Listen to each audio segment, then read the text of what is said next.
मय्येव मन आधत्स्व मयि बुद्धिं निवेशय निवसिष्यसि मय्येव अत ऊर्ध्वं न संशयः. ज्ञानेश्वरीच्या 12व्या अध्यायाचं चिंतन आपण करत आहोत आणि या 12व्या अध्यायातील 8व्या क्रमांकाचा हा श्लोक आहे.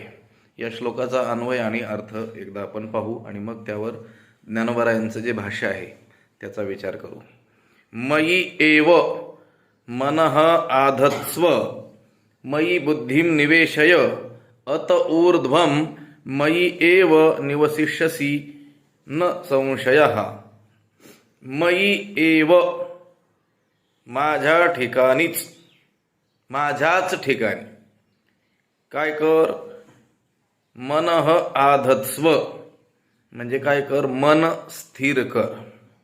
भगवंत म्हणतात, हे अर्जुना, माझ्याच ठिकाणी काय कर, मन स्थिर कर. बर, पुन्हा मयि बुद्धिं निवेशय, माझ्या ठिकाणी काय कर, बुद्धी स्थिर कर. मन माझ्या ठिकाणी स्थिर कर, बुद्धी माझ्या ठिकाणी काय कर, ठेव, स्थिर कर.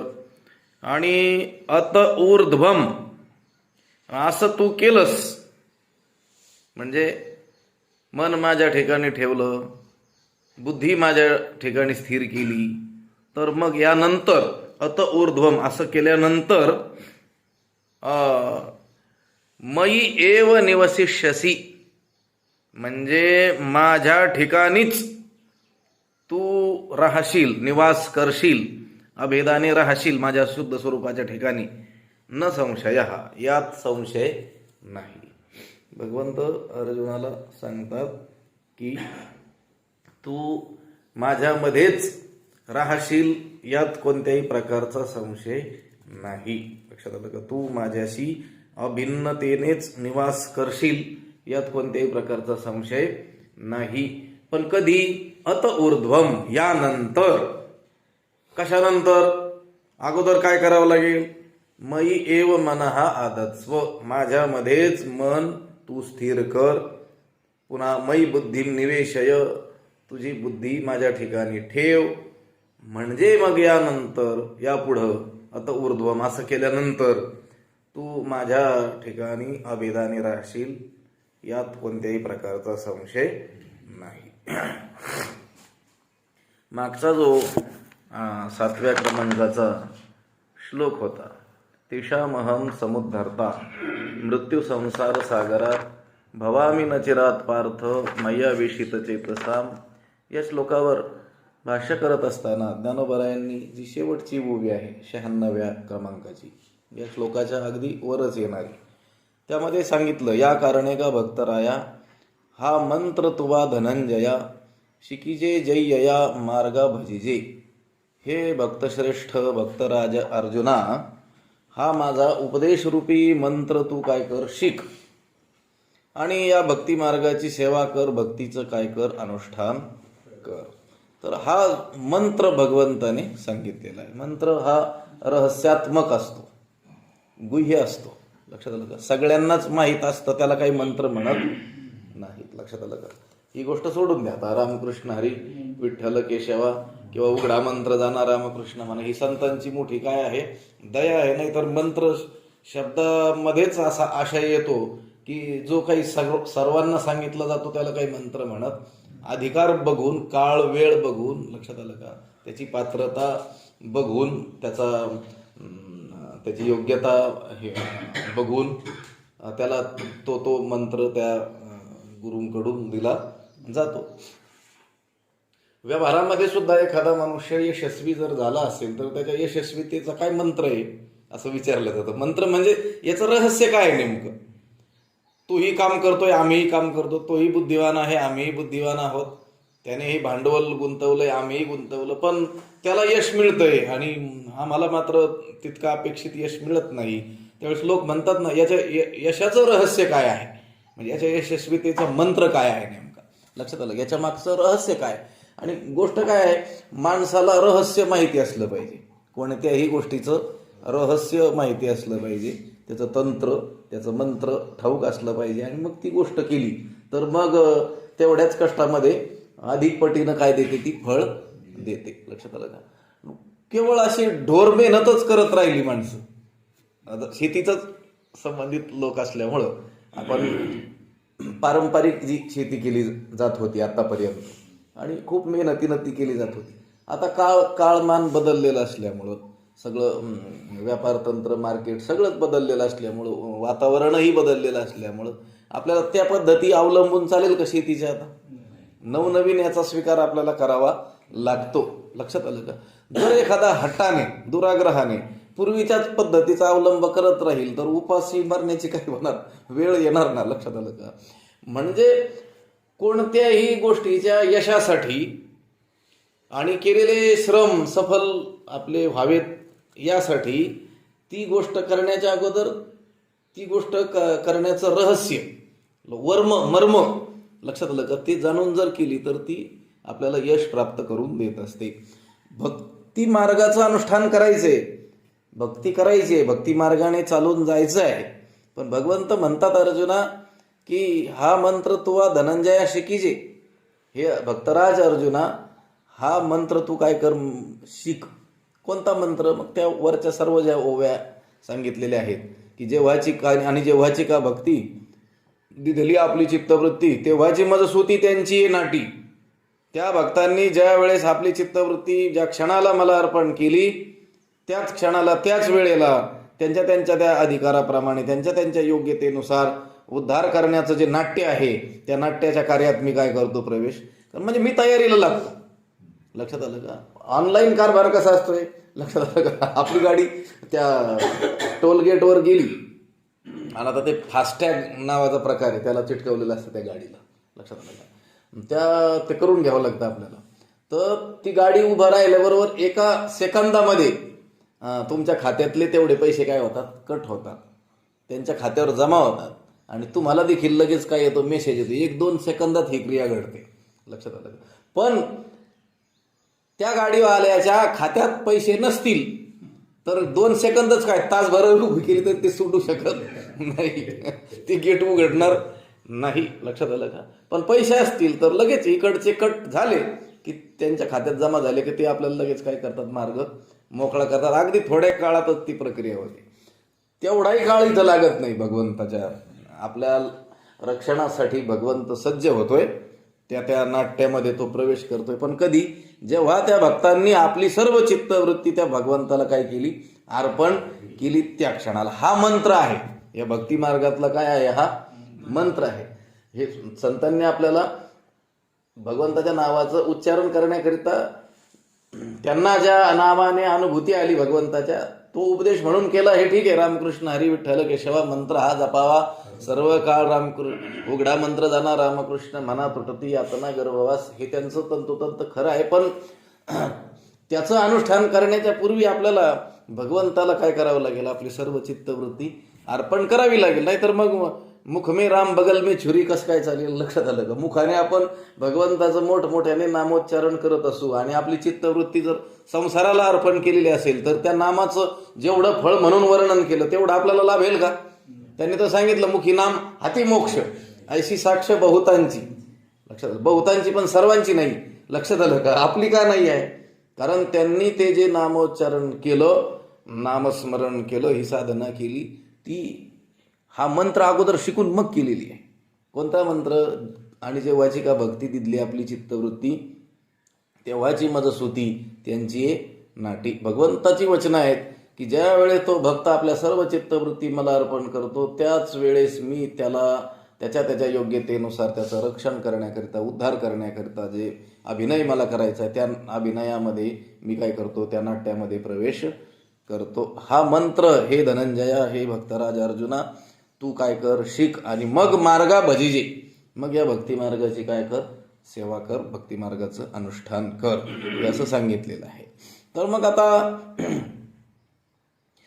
भगवंताच्या स्वरूपामध्ये आपल्याला अभेदाने राहण्याकरिता, भगवत स्वरूप होऊन जाण्याकरिता, भगवंतामध्येच, भगवंताच्या शुद्ध स्वरूपाच्या ठिकाणीच अखंड वास्तव्य आपलं होण्याकरिता काय करावं लागेल ते ह्या 8व्या श्लोकामध्ये सांगितलेला आहे. तोच विषय पुन्हा आणखी वेगवेगळ्या रीतीनं काय केला जातो सांगण्यात येतो. गोष्ट एवढीच आहे की विषय तो त्यांचा झाला नारायण एवढंच झालं पाहिजे, आणि तेवढं करण्याकरता हे सगळी खटपट आहे. लक्षात आलं का? मग आता भगवंतच आपला विषय झाला पाहिजे याकरिता आपला जो काही विषय आहे त्याच्यातली दोषदर्शन आपल्याला दाखवावं लागेल की नाही? लक्षात आलं का? संसार हा दुःख रूप कसा आहे, त्याचं वास्तव रूप कसं आहे, मिथ्या कसा आहे, असं जड दुःख रूप तो कसा आहे, सुखाचा लवलेशही त्याच्या ठिकाणी कसा नाही, हे आपल्याला दर्शवून द्यावं लागेल. आणि परमात्माच सुखरूप कसा आहे, तेच आपलं स्वरूप कसं आहे, त्याचा आपल्याला विसर कशामुळं पडलेला आहे, ते अज्ञान म्हणजे काय, त्याचं स्वरूप काय, हे म्हणजेच सर्व अध्यात्मग्रंथ आहेत ना. अध्यात्मग्रंथात दुसरे काही चर्चा केली जाणार आहे? तुमच्या शेतीत उत्पन्न किती घ्यावं, कसं घ्यावं, हे सांगण्याकरिता अध्यात्मग्रंथ प्रेरित थोडेच झालेले आहेत. कालच माझ्याकडे एक जण आले होते, मी चर्चा करताना त्यांना सांगितलं की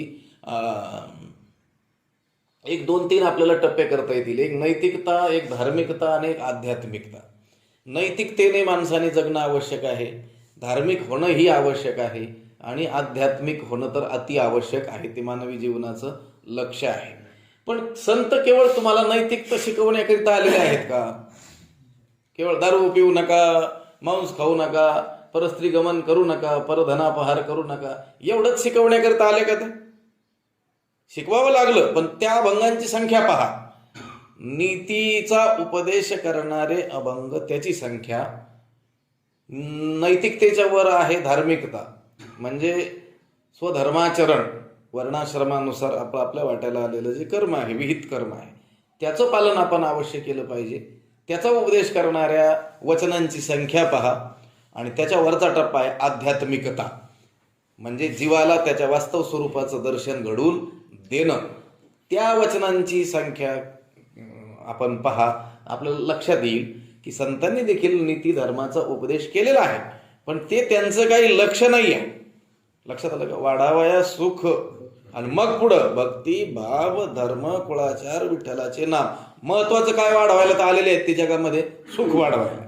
सुख वाढवायला म्हणजे सुखरूप असा जो परमात्मा आहे ते हे जीवा तुझंच स्वरूप आहे हे त्या जीवाला दाखवून देण्याकरिता. त्या जीवाला त्याचं काय नाही आहे? ज्ञान नाही आहे. तो मोहनिद्रेमध्ये, अज्ञान निद्रेमध्ये पोहोडलेला आहे, आणि त्याला जाग करण्याकरिता संत आलेले आहेत. कोणत्या ठिकाणी जाग? त्याला स्वरूपाच्या ठिकाणी काय करायचं आहे? जाग करायचं आहे. तू जे तुला देह माझा आणि देहसंबंधी माझे असे म्हणतो आहेस, तर हे देहसंबंधी तुझे नाहीत, आणि हा देह तू जे तुझं स्वरूप समजतो आहे तो देहही तू नाही आहेस. ह्याचाच उपदेश करणं हे संतांचं मुख्य कार्य. आता विषयांतर उगाच होईल, नाहीतर मग अधिक स्पष्टता त्याच्यामध्ये आली असती.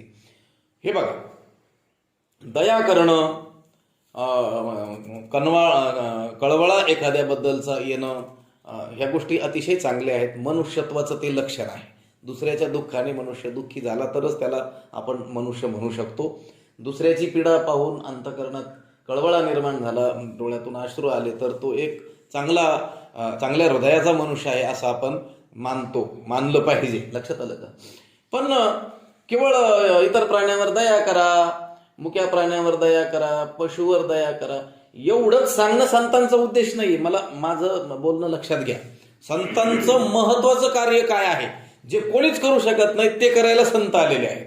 बाकीचं ह्या नीती धर्माचा उपदेश तुम्हाला व्यवहारातील सामान्य सज्जन म्हणवणारे लोक करू शकतील. व्यवहारातला कोणीही सज्जन मनुष्य तुम्हाला वाममार्गाने जाऊ नका, आई वडिलांची सेवा करा, सचोटीनं व्यवहार करा, कोणाला फसवू नका, हे सांगू शकतो. त्याचा अधिकार आहे, कारण तो तसा वागतो आहे म्हणून. पण ते सांगण्याकरिता संतच पाहिजे किंवा संतांनी तेच सांगितलं पाहिजे असं मात्र नाही. अतिशय उघड सांगू का? आता मी किंवा आमच्यासारखी शिकवणारी कोणी माणसं आहेत, त्यांनी हा शिकवण्याचा उद्देश जर सोडून दिला आणि काय सुरू केलं, आता हे शहरामध्ये वेडे भिकारी असे लोक असतात, त्यांना एकत्रित आणलं, त्यांना स्नान घातलं, त्यांची कटिंग वगैरे केली, त्यांना चांगले कपडे दिले, त्यांना खाऊ दिलं, तर लोकांमध्ये आमची फार दयाळू म्हणून, मोठा संत म्हणून प्रसिद्धी होईल. पण ते संतांचं काम आहे का हे मला सांगा. संतांनी करू नये असं नाही, पण मुख्य काम त्यांचं ते आहे का? ज्या अर्थी संतांना ते करण्याची वेळ येते, या अर्थी जो समाज आहे तो फार पुरसटलेला आहे, याचा अर्थ असा होतो. संतांचं मुख्य काम आहे की जीवाला त्याच्या स्वरूपाचं ज्ञान करून देणं, की जे कोणीच करून देऊ शकत नाही. ही कामं कोणीही करू शकतात. उद्या आम्ही हे शिकवणं सोडून जर गोशाळा उभारली 1000 गाई सांभाळू लागलो तर मोठा गोभक्त म्हणून आमची ख्याती होईल. लोक म्हणतील किती मोठे संत आहे. अहो ही कामं तुम्ही केली पाहिजेत. प्रत्येक गृहस्थ्याने एक गाय सांभाळली तर साधूला गाय सांभाळण्याची वेळ येईल का? लक्षात आलं का? साधूचं काम काय हे मी तुम्हाला सांगतो. मुख्य काम काय? जीवाला त्याच्या स्वरूपाचं काय करून देणं, ज्ञान करून देणं, हे साधूचं काय आहे, महत्वाचं कार्य आहे. पण अतिशय दुरसटलेला समाज बघून कधी कधी त्या साधूंना, या समाजाला नीतीचाही उपदेश करावा लागतो. करण्याची काय येते, वेळ येते. लक्षात आलं का? 7वीच्या वर्गात पोहोचलेला जो मुलगा आहे, जे विद्यार्थी आहेत, त्यांना आता 8वीचा अभ्यास 7वीचा अभ्यास शिकवणं हे त्या गुरुजीचं काय आहे, प्रधान कर्तव्य. पण 1 2 4 विद्यार्थी त्यांना असे आढळतील अजून त्यांना 1 2च लिहिता येत नाही. त्यांनाही ते काय करावं लागतं, शिकवावं लागतं. पण याचा अर्थ असा नाही की त्या 7वीच्या शिक्षकाचं मुख्य काम 12 खडी शिकवणं आहे. लक्षात येतंय का माझं बोलणं?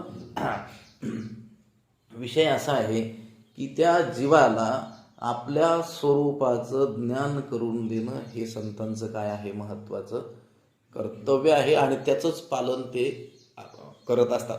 समाजाची दृष्टी कोण संत म्हणून ती कशी असेल याचं संतांना काही घेणं देणं नाही आहे. समाज कलिकालाचा प्रभाव आहे. काला तस्मै नमः. ही परिस्थिती विचित्र झालेली. ही पठण पाठन परंपरा जतन करून ठेवणाऱ्याचं काय महत्व आहे, किंवा ती प्रक्रिया किती महत्वाची आहे. धर्माची ती मुळं आहेत. लक्षात आलं? हा धर्मवृक्ष त्या मुळावरती पोसल्या जातोय हेच लोकांना लक्षात नाही आहे. आपण केवळ वृक्षाची बाह्य सेवा केली आणि मुळाला जर त्याला खतपाणी घातलंच नाही तर कालांतराने तो वृक्ष काय होणार आहे, सुकून जाणार आहे, उन्मळून पडणार आहे. गोष्ट अशी आहे की जीवाला त्याच्या वास्तव स्वरूपाचं काय झालं पाहिजे, ज्ञान झालं पाहिजे. आणि जीवाचं देखील मुख्य कर्तव्य आहे की त्या परमेश्वराशी एकरूप होऊन जाणं. लक्षात आलं का? तुका म्हणे जन्म आल्याचे विठ्ठलची एक देखलिया, म्हणजे त्याचं दर्शन केली म्हणजे जाणलिया, म्हणजे त्याचं ज्ञान मिळवलिया. आणि काय ज्ञान मिळवलिया? विठ्ठल सुंदर ते ध्यान उभे विटे रे, हा विठ्ठल आहे हे तर ज्ञान मिळवलंच, पण तोच मी आहे हे ज्ञान मिळवल्यानंतरच जीवनाची काय होणार आहे, सार्थकता होणार आहे, इति कर्तव्यता होणार आहे.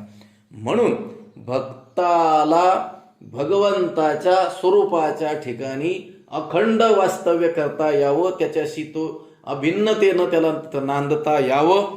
याकरिता काय करावं लागेल तर याकरिता जे करायचं त्याचं रहस्य इथं सांगितलेलं आहे की मयेव मनाधत्स्व. भगवंत स्वतः सांगतो, माझ्या ठिकाणीच मन काय कर, स्थिर कर.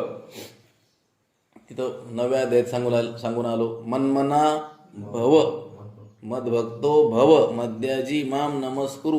लक्षात आलं का? 2 ठिकाणी आलेला तो श्लोक आहे. मन मना भव, तू मन हे मीची करी, माझ्या भजनी प्रेम धरी म्हटलेलं आहे ना, सर्वत्र नमस्कारी मज एकाते, तू मन हे मीची करी. लक्षात आलं? मन हे मीच करून टाक.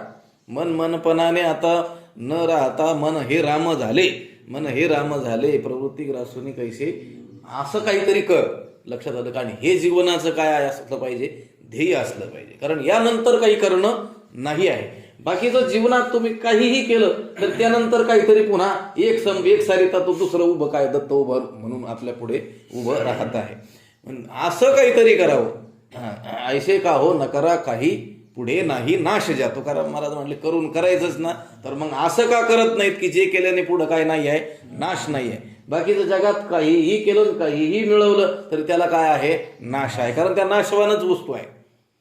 भगवंतच काय आहे, फक्त अविनाश आहे. अविनाश करी आपुले आयसे लावी मना पिसे मना म्हटलंय तिथं ती देखील. लक्षात आलं का?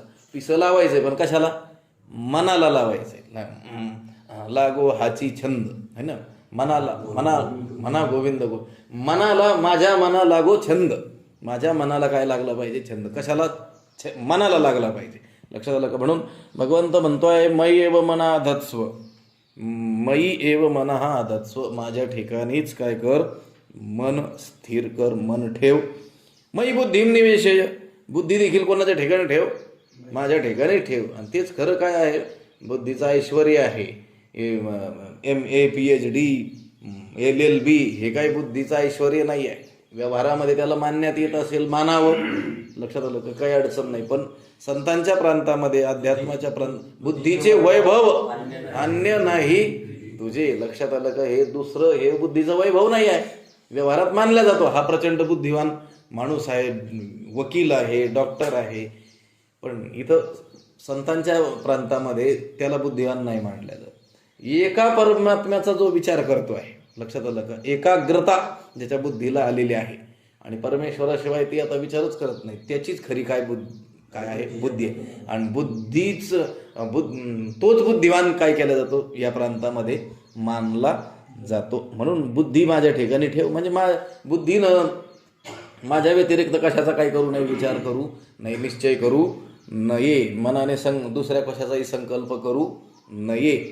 आणि असं जर केलं तर अतऊर्ध्वम, यानंतर मग तू माझ्या ठिकाणी मयी एव निवसिष्यसी न संशयः, माझ्या शुद्ध स्वरूपाच्या ठिकाणी तू अभेदाने राहशील, यात कोणत्याही प्रकारचा संशय नाही. म्हणजे मत स्वरूपच तू होऊन जाशील. लक्षात आलं? कारण खरंच भक्ती मार्ग असो की ज्ञान मार्ग असो, भगवत स्वरूप होऊन जाणं हाच काय आहे त्याचा उद्देश आहे. ठीक आहे, भक्ती मार्गामध्ये तो भक्ती मार्ग चालून जाताना आनंद आहे. लक्षात आलं का? तो चालतानाही आनंद आहे. तो सिद्धीला गेल्यानंतर देखील, भगवत स्वरूप झाल्यानंतर देखील त्याचे भजन राहिला, मूळ स्वभाव जाईना, पुन्हा तो भजन करून त्याच्यातला काय करतोय, आनंदाचा काय करतो आहे, उपभोग घेतो आहे. पण जरी ज्ञान उत्तर काळामध्ये तो एकरूप होऊन गेलेला असला तरी देखील भक्ती सुख अनुभवण्याकरता पुन्हा तो काल्पनिक द्वैत निर्माण करून तुझं माझं नाही भेद केला सहज विनोद, त्या स्थितीला ते जातात की आता हे भगवंत तुझ्या आणि माझ्यामध्ये कुठल्याही प्रकारचा भेद राहिलेला नाही. पण आता हा जो भजनाचा प्रकार आमच्याकडून घडताना दिसतोय हा सहज केलेला काय आहे, विनोद आहे. ते भजन महत्वाचं, ते भजन आपल्याकडून घडावं यासाठी माणसाने प्रयत्न करावा. मीची होऊन पांडवा करीती माझी सेवा. लक्षात आलं का? आपण हे आत्ता जे भजन करतो आहोत ना, ते भगवत प्राप्तीसाठी हे इतकं करावं की भगवत प्राप्ती होऊन कधी गेली न कळता पुन्हा भजन आपलं चालूच राहिलं पाहिजे. लक्षात आलं का? ते भक्तांकडून घडतं, म्हणजे ज्यांना भक्त ही संज्ञा देतो आहे. भगवंत यात रहस्य सांगतात की माझ्या ठिकाणी मन ठेव, माझ्या ठिकाणी बुद्धी स्थिर कर, आणि मग यानंतर तू माझ्या स्वरूपाच्या ठिकाणी अभेदाने राहशील, यात कोणत्याही प्रकारचा संशय नाही. इथं संशय घ्यायचं काही कारणच नाही, भगवंत सांगतोय. लक्षात आलं का? कसं काय बाबा मग मी तुझ्या ठिकाणी अभेदाने कसं काय राहील? केवळ एवढंच केल्याने, काय केल्याने? मन ठेवल्याने, बुद्धी ठेवल्याने. अहो मन आणि बुद्धी हे तर सगळं मुख्य काय आहे, भांडवल आहे. मन आगव्या क्रियांना मन हेच काय आहे मुख्य उपचारा, एक मनाची दातारा. सगळ्या क्रियेमध्ये प्रधान उपचार द्रव्य काय आहे? मनच आहे. लक्षात आलं का? मनच नाही आणि सर्वच सामग्री आहे, त्याचा उपयोग होईल का? जवळ नाही चित्त काय मांडी गेले प्रेत. लक्षात आलं का? चित्तच जवळ नाही आणि बाकीची सर्व उपचार सामग्री आणलेली आहे, भगवंताची उपासना चाललेली आहे, भजन चाललंय, आरती चालली, पण मनच नसेल तर भगवंत अंतरीची घेतो गोडी. तुझं मन त्याच्यात आहे की नाही एवढंच काय करतो आहे, पाहतो आहे. म्हणून असं काही कुतर्क करण्याची आवश्यकता नाही की केवळ मन भगवंतामध्ये ठेवल्याने आणि बुद्धी भगवंतामध्ये ठेवल्याने अखंड भगवंताच्या ठिकाणी आपलं वास्तव्य होईल. यात कोणत्याही प्रकारचा काय घेऊ नये, संशय घेऊ नये. कारण मन आणि बुद्धी हेच काय आहे, परमार्थातलं मुख्य काय आहे, भांडवल आहे. ती बुद्धी आणि मन एकदा भगवंतामध्ये आपण स्थिर केलं, अंतःकरणाच्या सर्व वृत्ती भगवंताला अर्पण केल्या की मग आपल्याकडून जे जे काही घडेल ती भक्तीच घडणार आहे.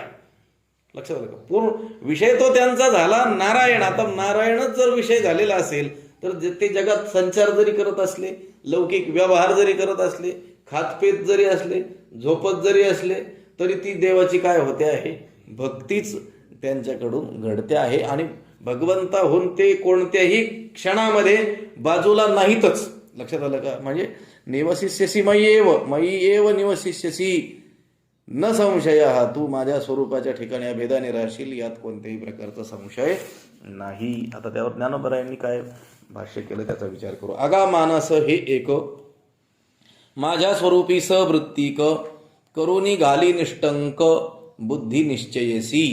अगा अरे मानस हे एक माझ्या स्वरूपी सवृत्तिक.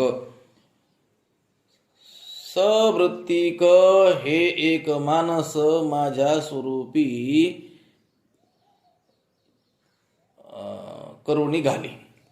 म्हणजे अरे हे अर्जुना, अगा म्हणजे अरे अर्जुना, हे जे मानस म्हणजे मन जे आहे हे एक मन. कसं मन? सवृत्तिक म्हणजे वृत्तीसह हे मन. लक्षात आलं का? आणि निश्चयासह ही बुद्धी, निश्चयसी बुद्धी आणि सवृत्तिक मानस. मन हे माझ्या ठिकाणी ठेवायचे, बुद्धी ही माझ्या ठिकाणी ठेवायची आहे. लक्षात आलं का?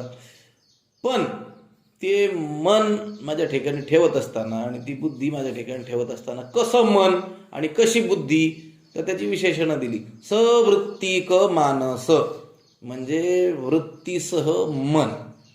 केवळ मन नाही आणि वृत्ती दुसरीकडेच चालल्यात तसं नाही. वृत्तीसह सर्व मन आणि निश्चयासह बुद्धी, निश्चयसी बुद्धी ही माझ्या स्वरूपी, माझ्या सगुण रूपाच्या ठिकाणी करून निघाली.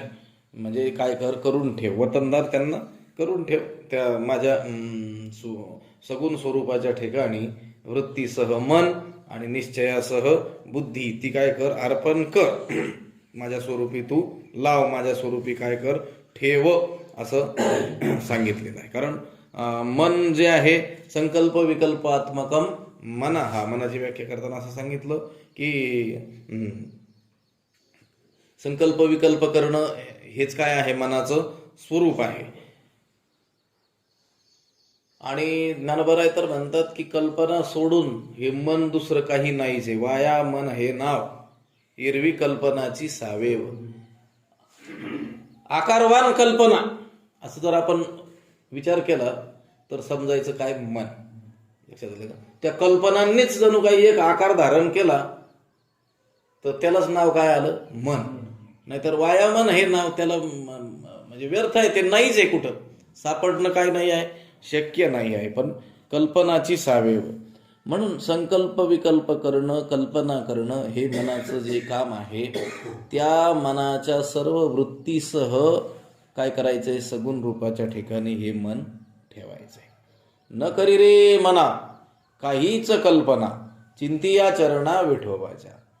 तुकोबाराय मनाला सांगतात की हे मना, आता तू दुसरी काहीच कल्पना करू नको, फक्त भगवंताच्या चरणाचं काय कर? चिंतन कर. विठ्ठलाचं काय कर? तू चिंतन कर. म्हणजे तुला काय कल्पना करायची असेल ती कशा संबंधी कर? भगवंताच्या देवासंबंधित कर. खरं तर देव हा निर्विकल्प आहे. लक्षात आलं का? कल्पना तीत आहे, पण तुझं काम जे आहे ना काय करणं? कल्पना करणं. तर ती करायची तर कोणासंबंधी कर? भगवंताविषयी कर. दुसरी न करी रे मना अनेक कल्पना, दुसरी विषयासंबंधी संसारासंबंधी कल्पना करू नको. म्हणजे सवृत्तिक मानस, वृत्तीसह, अंतकरणाच्या वृत्तीसह हे मन काय करायचं आहे? माझ्या स्वरूपाच्या ठिकाणी ठेव. आणि निश्चयसी बुद्धी, आणि निश्चयासह बुद्धी माझ्या सगुण स्वरूपाच्या ठिकाणी तू लाव, असं सांगितलेलं आहे. किंबहुना आपले मन करी माझे एकायतन. लक्षात आलं का? आपलं मन माझं एकायतन, माझं एक आयतन, एक आधार, एक आश्रय असा तू कर. लक्षात आलं का? मनाला दुसऱ्या कशाचंच आलंबन देऊ नको. दुसऱ्या कशाचा त्या मनाने, त्या बुद्धीने काय करायचा नाही? विचार करायचा नाही. तू कोणत्याही घातक अशा प्रकारचा संग करायचा नाही आहे. अन्यांचा विचार करायचा नाही, अन्यांचं चिंतन करायचं नाही आहे. आगा मानस हे एक माझ्या स्वरूपी सवृत्तिक करुणी घाली निष्टंक बुद्धी निश्चयसी. बघा एक गंमत आहे.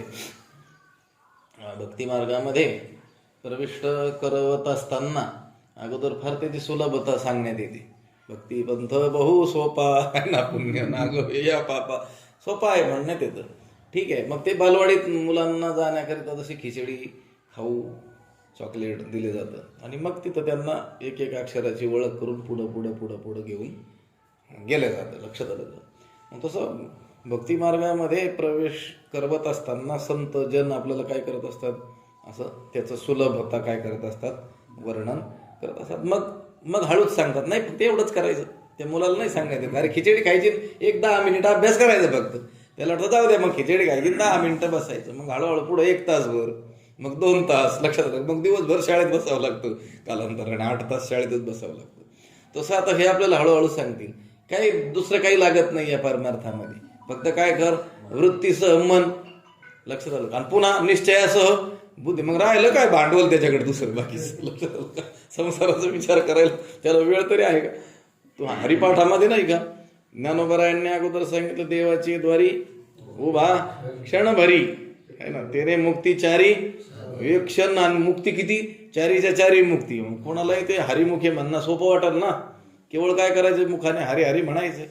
पण मग असं तो हरिपाठ वाचत गेला की शेवटच्या भंगात सांगितलं, सर्व सुख गोडी साई शास्त्र निवडी, रिकामा अर्ध गडी राहू नको. आधी म्हटले क्षणभरच उभं राहा, आणि आता सांगितलं अर्ध घडी सुद्धा रिकामा राहू नको. सतत काय कर, श्रुतीचा निरंतर अभ्यासू करणे, निरंतर अभ्यास कर.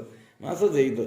आता मानस हे एक माझ्या स्वरूपी सहवृत्ती का, नुसतं मन राहणंच कठीण, वृत्तीसह मन माझ्या ठिकाणी ठेव, लक्षात आलं का? आणि निश्चयासह बुद्धी माझ्यामध्ये लाव, लक्षात आलं का?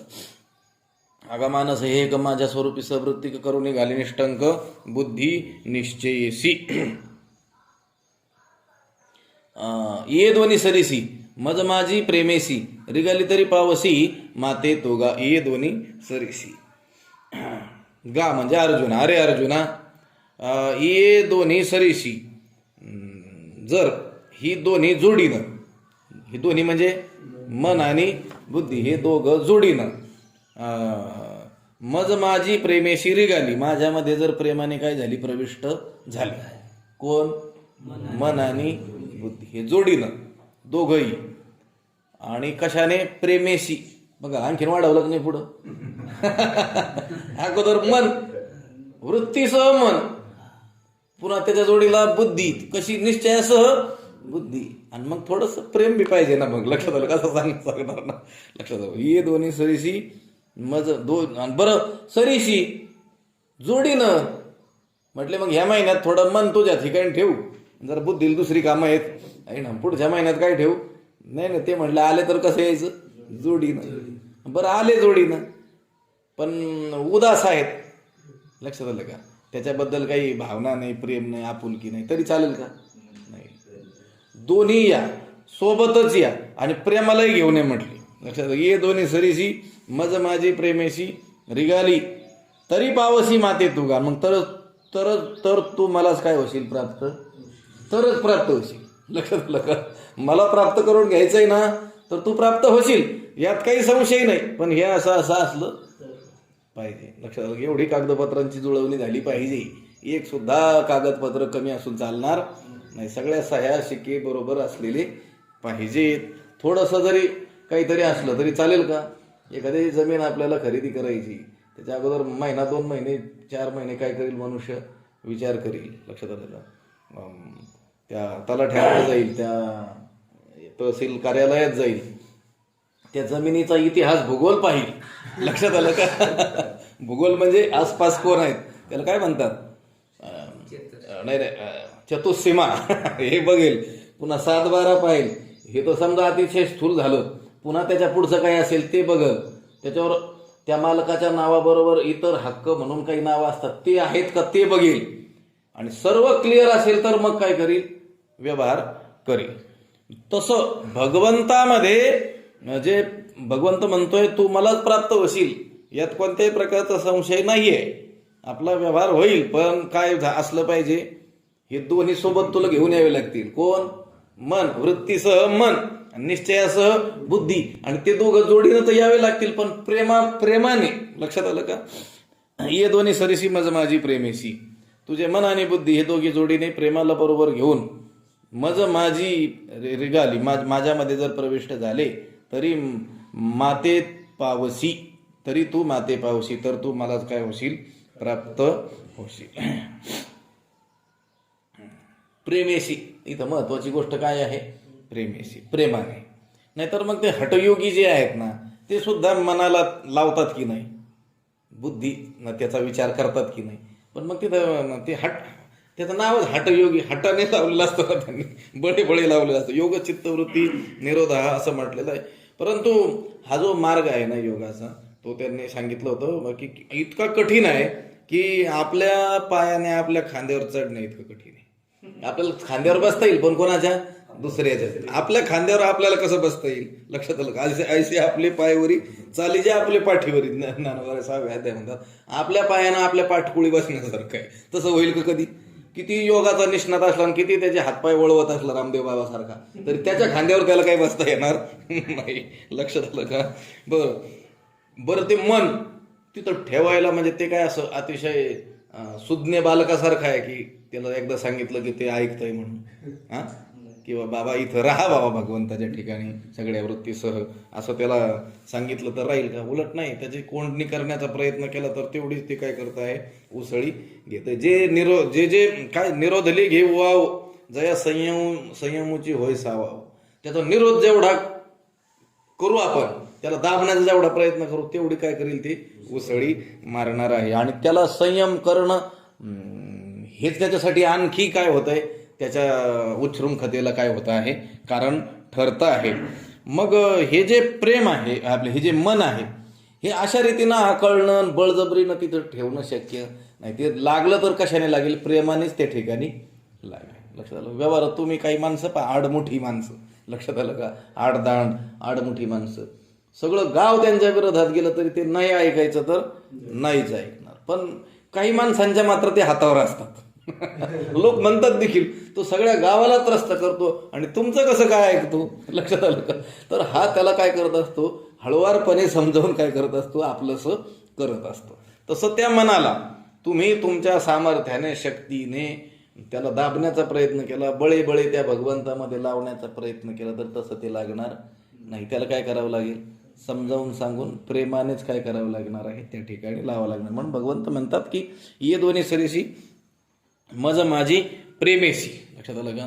करून रिगाली तरी पावसी माते तोगा, त्या काजे या मनाची एक निके जी देखील गोडीची या ठाया सोके, म्हणून अनुभव सुखाची कौतुकी दावीत जाईजे. त्याला त्या परमात्म सुखाचा थोडासा काय द्यायला पाहिजे? थोडासा चटका त्याला दिला पाहिजे. लक्षात आलं का? त्याला त्याची आवड उत्पन्न केली पाहिजे, हळूहळू, शनै दम्माने, असं घाई नाही. त्या संसाराचाच विचार करणारं जे मन आहे, संसारातच रात्रंदिवस रमणारं जे मन आहे, त्याला भगवत मार्गाला आपल्याला लावायचं आहे ना, तर त्याला बळजबरीनं लावता येणं शक्य नाही. त्याच्या पुढं कोणाचंच सामर्थ्य चालत नाही. हे मनाजी पाटील फार काय आहेत, विचित्र असे आहेत, संतांनी लिहून ठेवलेले आहे. त्यांना काय करावं लागलं? त्यांना प्रेमाने लावावं लागणार आहे. लक्षात, तुम्ही पहा ना, मग मी सांगितलं, भली दुष्ट माणसं सुद्धा कोणाचंच न ऐकणारी एखाद्या माणसाचं प्रेमाने सांगितलेलं काय करत असतात? ऐकत असतात. तसंच हे काय आहे? मन आहे. म्हणून मग त्याला काय केलं पाहिजे? परमात्मा सुखाचा अनुभव, भजनातला अनुभव, संत वाङ्मयातली गोडी त्याला हळूहळू काय केली पाहिजे? दाखवली पाहिजे. मग ते काय करील? ते मन ते तुलना करेल. वैषयिक सुख आणि या अध्यात्म मार्गात चालताना मिळणारं सुख, हे जे सुख आहे हे कसं आहे? निरतिशय असं सुख आहे, ज्याच्याहून मोठं सुख नाही असं हे सुख आहे. पुन्हा कोणत्याही उपचारा वाचून आहे, निरोपचार आहे. विषयातले सुख ते कसं आहे? सातिशय आहे, नाशवंत आहे. आणि पुन्हा ते काहीतरी उपचाराने प्राप्त होणार आहे, काहीतरी क्रियेनं, काहीतरी मिळवल्याने. लक्षात आलं का? काहीतरी मिळवण्याने काय होणार आहे? प्राप्त होणार आहे. तसं हे भगवत जे सुख आहे, ते जे सुख आहे हे निरतिशय आहे, निरुपचार आहे. आणि हे त्याला एकदा दाखवलं आणि त्याला पटलं. कोणाला? त्या मनाला. त्याला एकदा का पटलं की मग ते काय, मग तुम्ही आवरल्याने सुद्धा काय होणार नाही, ते थांबणार नाही आहे.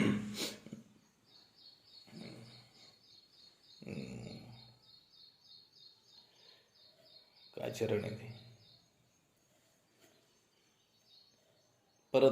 परती माघारी घेत नाही. लक्षात आलं? न सोस येणे सोसे मन झाले हा ते हाव भरी झालं पाहिजे. लक्षात आलं का? ते एकदा हाव भरी झालं की मग परत माघारी ते घेऊ शकत नाही, येऊ शकत नाही. तुम्ही आणायचं म्हणलं तरी ते येणार नाही. पण तसं त्याला मात्र तेवढी गोडी त्याची लागली पाहिजे. जशी विषयाची गोडी त्याला लागलेली आहे की नाही आणि विषयाकडे ते धावत आहे की नाही, तुमच्या आवरण्याने ते आवरत नाही, उलट तुम्हाला ते त्याला हवं ते करायला लावतंय, तसं ह्या मार्गात होईल. लक्षात आलं का? तुम्हाला आळस आलेला असलं तरी ते भजन करायला लागेल. कोण? मन. त्याला जर गोडी लागलेली असेल. तुमची इच्छा नसली तरी ते तुम्हाला बळेच पंढरपूरला जायला लागेल. तर मनात आलं. लोक म्हणतात ना, कसे काय आले पंढरपूरला? आता तर येऊन गेले. आलं मनात, म्हणलं आलं. लक्षात आलं का? मनात आल्यानंतर काय? लक्षात आलं? मनात येईपर्यंत ती गोष्ट सांगितली तुम्हाला ते घोड्याची. त्या कुठं पाठातच कधी सांगितली असेल. एका माणसाने सांगितलं की मी असा घोडा तयार केलेला आहे की हा 25 फूट उंच उडी मारतो म्हणे.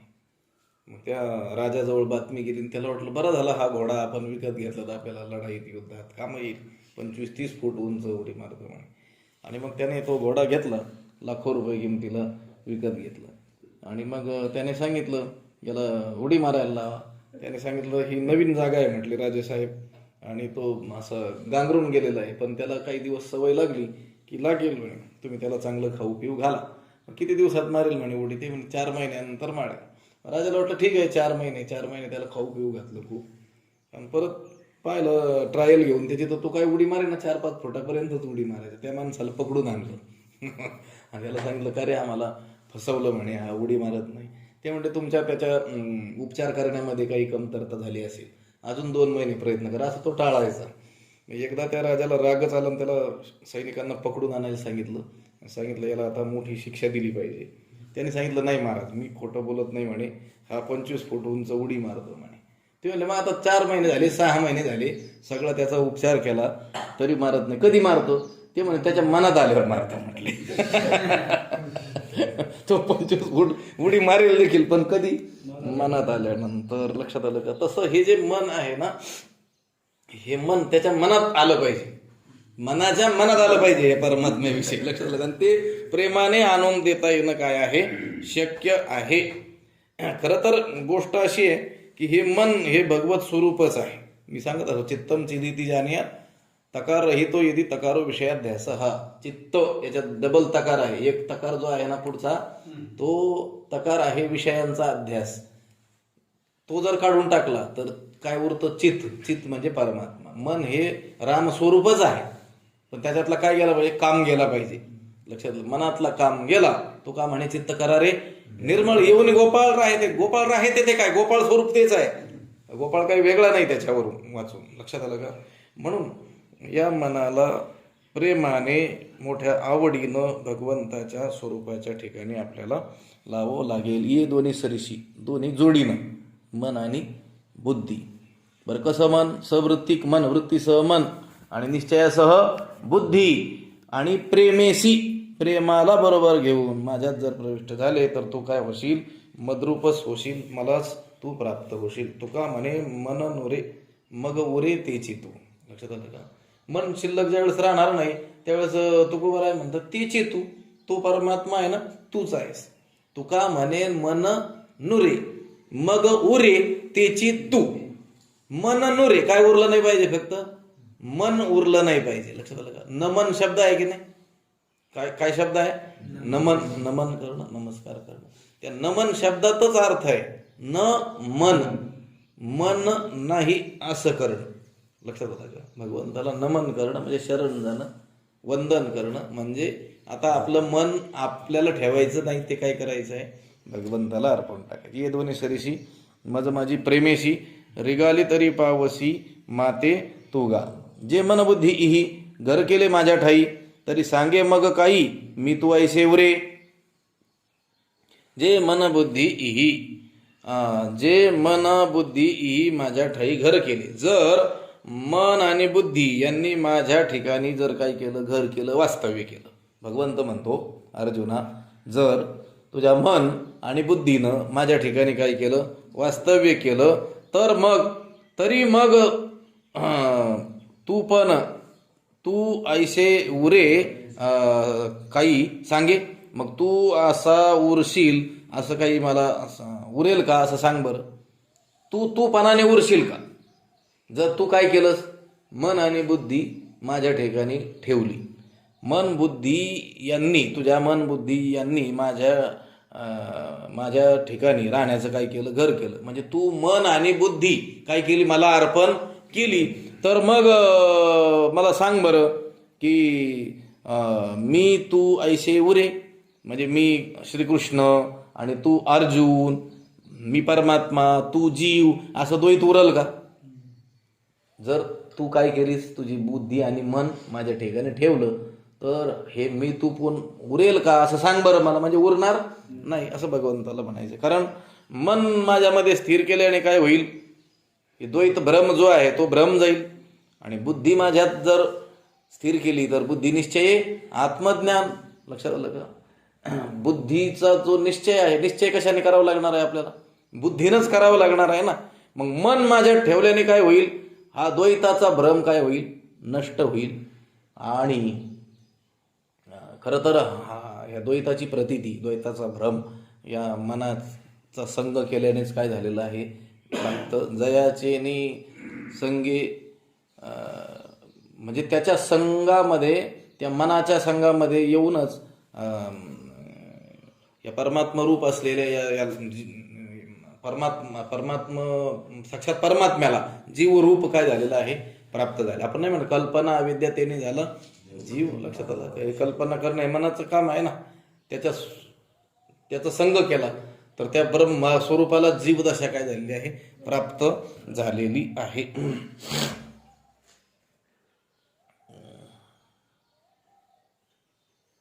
त्याची सुरुवात काय ते ताईच चालू आहे. जयाची आणि संगी जीवदशा वस्तू, जयाचे नि संगे जीवदशा वस्तू, त्याची सुरुवात काय.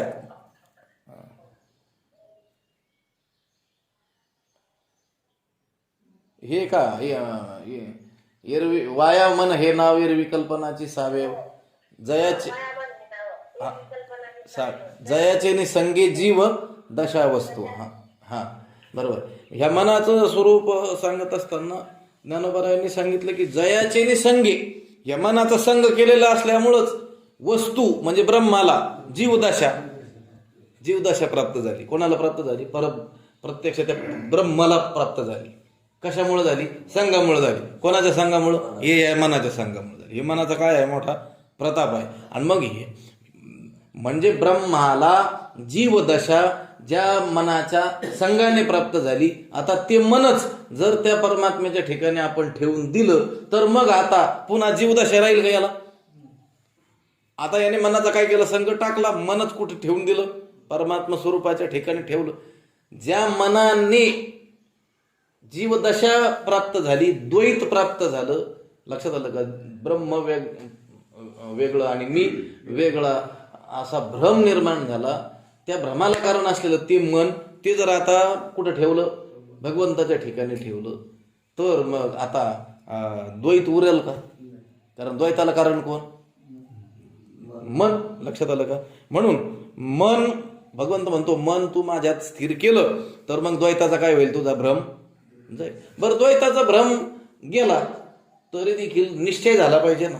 अहम ब्रह्मास्मी हा काय झाला पाहिजे, निश्चय झाला पाहिजे.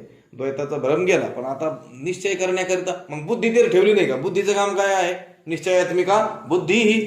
मग मन भगवंतामध्ये ठेवल्याने द्वैताचा भ्रम जाईल आणि बुद्धी भगवंतामध्ये ठेवल्याने अद्वैताचा काय होईल, निश्चय होईल. लक्षात आलं का. मग झाला का तो ब्रह्मस्वरूप होऊनच गेला ना.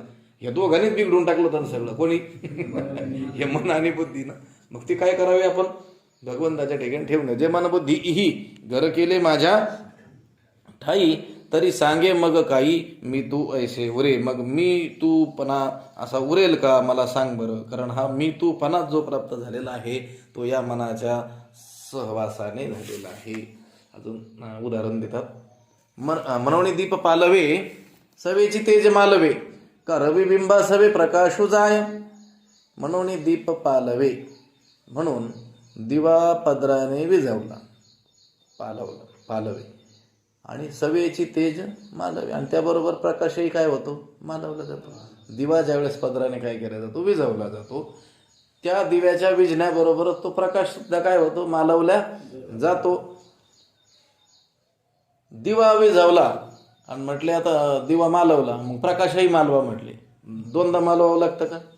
एकदा तो दिवा मालवला की काय होतं, प्रकाशही आपोआप मालवला जातो. कशाच्या मालवल्याने? त्या दिव्याच्या विझवण्याने. लक्षात आलं का? तो प्रकाशही मालवतो. का रविबिंबासवे प्रकाशच आहे? किंवा आणखी उदाहरण, रविबिंबासवे हे सूर्यबिंबाबरोबरच प्रकाशच आहे. तो सूर्यबिंबाचा प्रकाश सूर्यास्त झाल्यानंतर सूर्यबिंब जातात, तर तो प्रकाशही त्यांच्यासोबत. म्हटले आता सूर्यबिंब 6:35 गेले आणि मग प्रकाश हा 7 वाजता निघून गेला, असं होईल का? त्या रविबिंबात सवेच तो काय होतो, प्रकाश निघून जातो. उदाहरण दिली, 2 उदाहरण दिली. दिवा विझवला की त्या दिवा विझवण्याबरोबरच तो तेज सुद्धा काय होतं, प्रकाशही मालवला जातं. आणि रविबिंब सूर्यबिंब हे निघून गेले की त्या सूर्यबिंबाबरोबर प्रकाशही निघून जातं. अजून उदाहरण, उचलले या प्राणासरशी इंद्रिये निगती जैसी तैसा मनोबुद्धीपाशी अहंकारू ये. अजून एक उदाहरण दिलं, उचलले या प्राणासरशी जैसी इंद्रिये ही निगती. देहातून उत्क्रमण पावत असलेला जो प्राण आहे, उचलले या प्राणासरशी, तो उत्क्रमण होऊ लागलेला जो प्राण आहे, देहातून बाहेर निघू पाहणारा जो प्राण आहे, त्या प्राणासरीशी, त्या प्राणाबरोबरच जैशी इंद्रिय ही निगती, ते इंद्रिय ही त्याच्या मागच निघतात. लक्षात आलं का? ती दिंडीच निघते त्यांची. त्या दिंडीचं झेंडेकरी म्हणजे हे प्राण.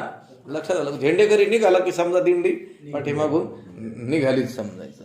उचलले या प्राणासरीशी इंद्रिय ही निगती जैशी. असं आहे का प्राण अगोदर निघून गेला आणि मग त्या इंद्रिय चेतना, इंद्रिय सामर्थ्य नंतर त्याचं गेलं, असं होईल का?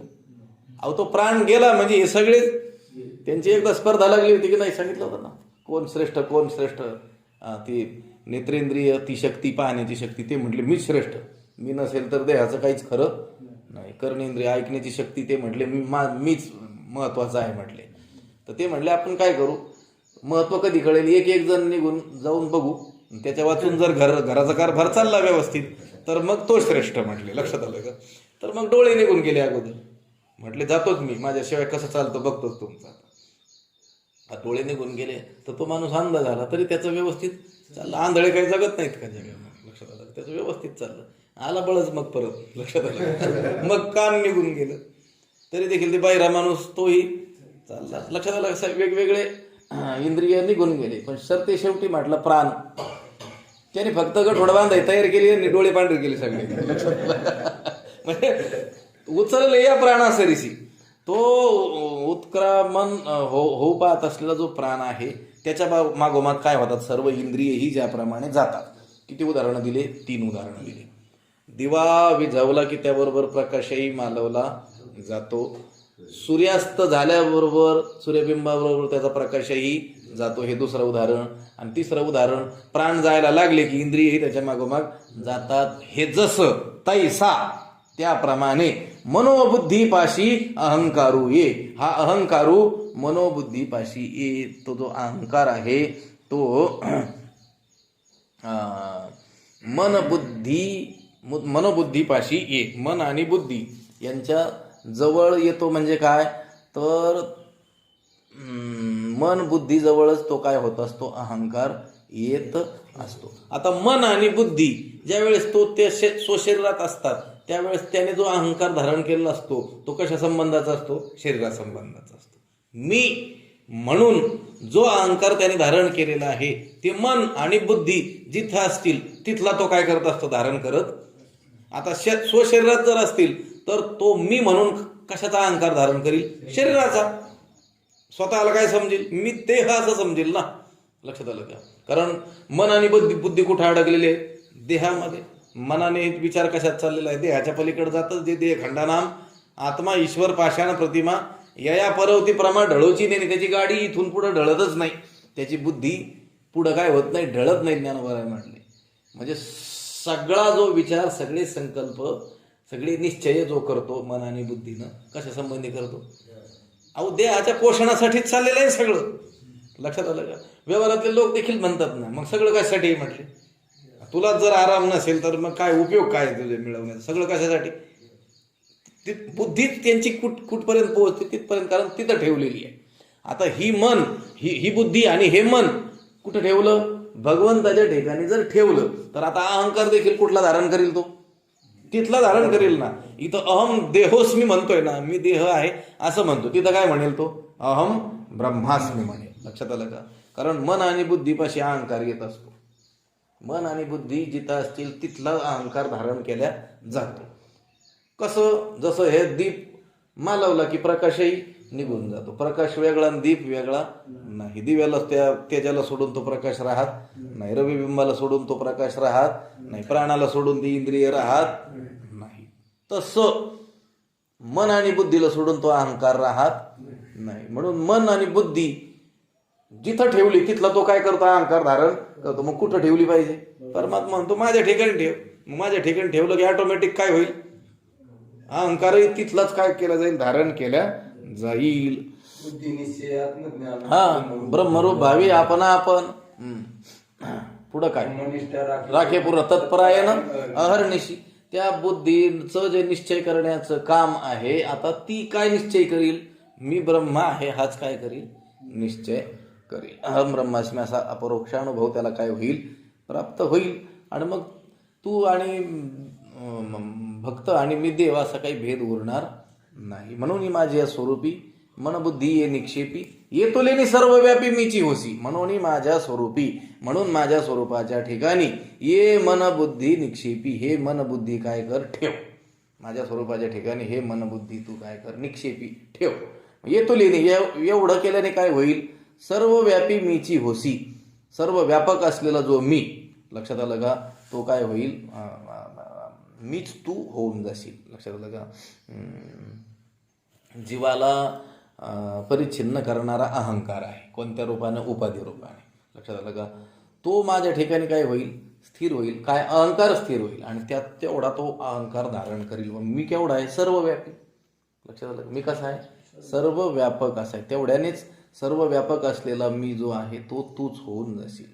आता भगवंताने इथं जरी त्या सगुण भक्तीचं महत्त्व सांगण्याचं हे प्रकरण आरंभलेलं असलं तरी देखील हे भक्ता म्हणजे हे अर्जुना, तू माझ्यामध्ये मन आणि बुद्धी ठेवल्याने, ते जिथं मन बुद्धी असते तिथंच तो अहंकार येत असल्यामुळे माझ्याविषयी काय केलं जाईल? अहंकार धारण केल्या जाईल. पण मी कसा आहे? ज्याची तू भक्ती करतो एका विशिष्ट आकाराची, तेवढ्या आकारापुरता मर्यादित मी नाही. मी सर्वव्यापी आहे. इथं शब्द काय घातला? सर्वव्यापी. मग तुला सर्वव्यापक व्हायचंय ना, तर सर्वव्यापक असलेला जो मी आहे त्याच्या ठिकाणी तू काय करायचंय? मन आणि बुद्धी ठेवायची.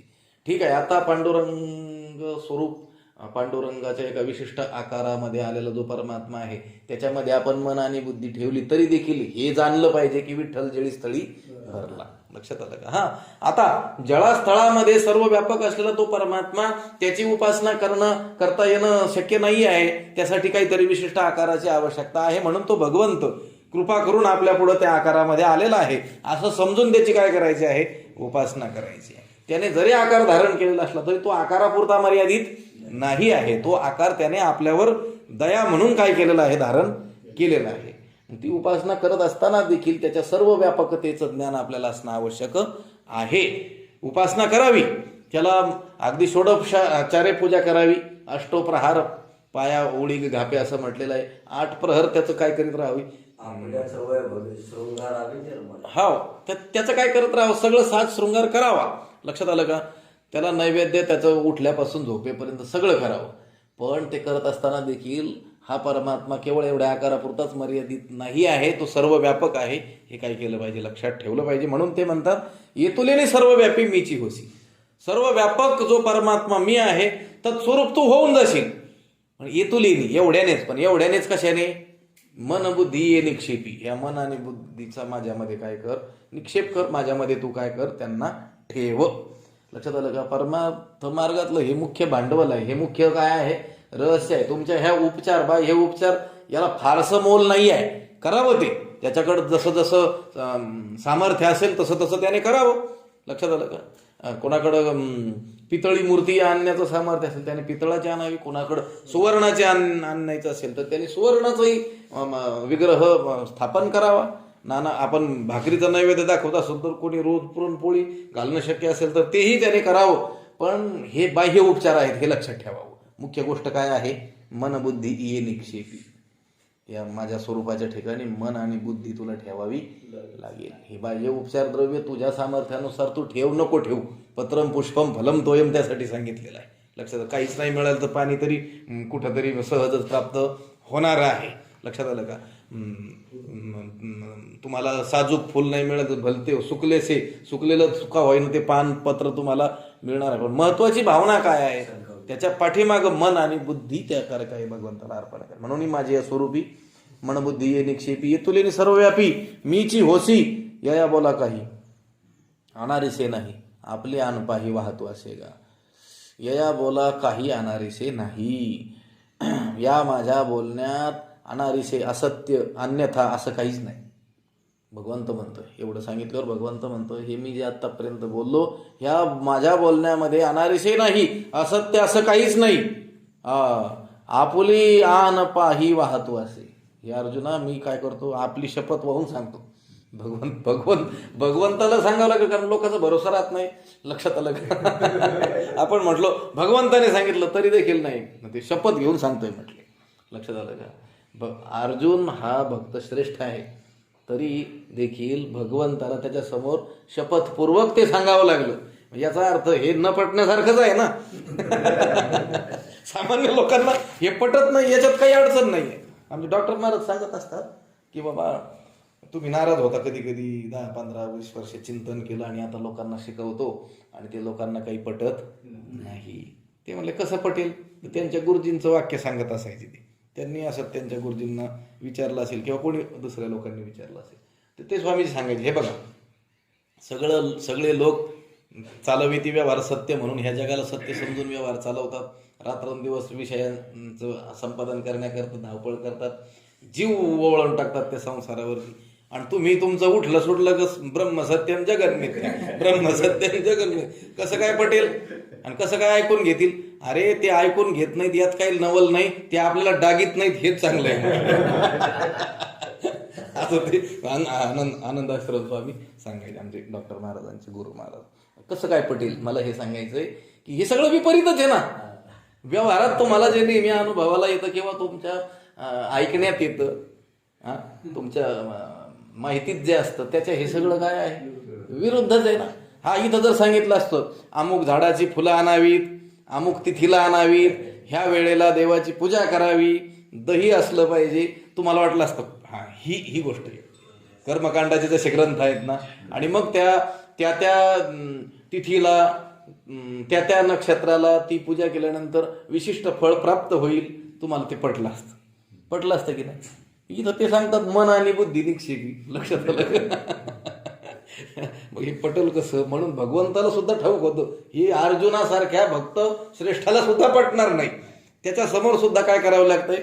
शपथ घेऊन सांगतंय. त्यामुळे आपण काही नाराज व्हायचं काम नाही की लोक ऐकत नाहीत म्हणून. भगवंताला जर शपथपूर्वक सांगावं लागत असेल तेही अर्जुनासारख्या भक्त श्रेष्ठांसमोर तर मग आपलं लोक ऐकणार नाहीत यात काही विशेष नाही आहे. यया बोला काही अनारिसे नाही आपले अनपाही वाहतो असे का. भगवंत म्हणतात हे जे मी आता बोललो त्या माझ्या बोलण्यात असत्य असं काहीच नाही. हे सगळं उघड मी काय केलेलं आहे तुला सांगितलेलं आहे. परमार्थाचं मुख्य रहस्य सांगितलेलं आहे मी. हे शपथपूर्वक तुला सांगतो आहे. आपले अनपाही वाहतो असे का. पुंडलिक वरदा हरी विठ्ठल श्री ज्ञानदेव.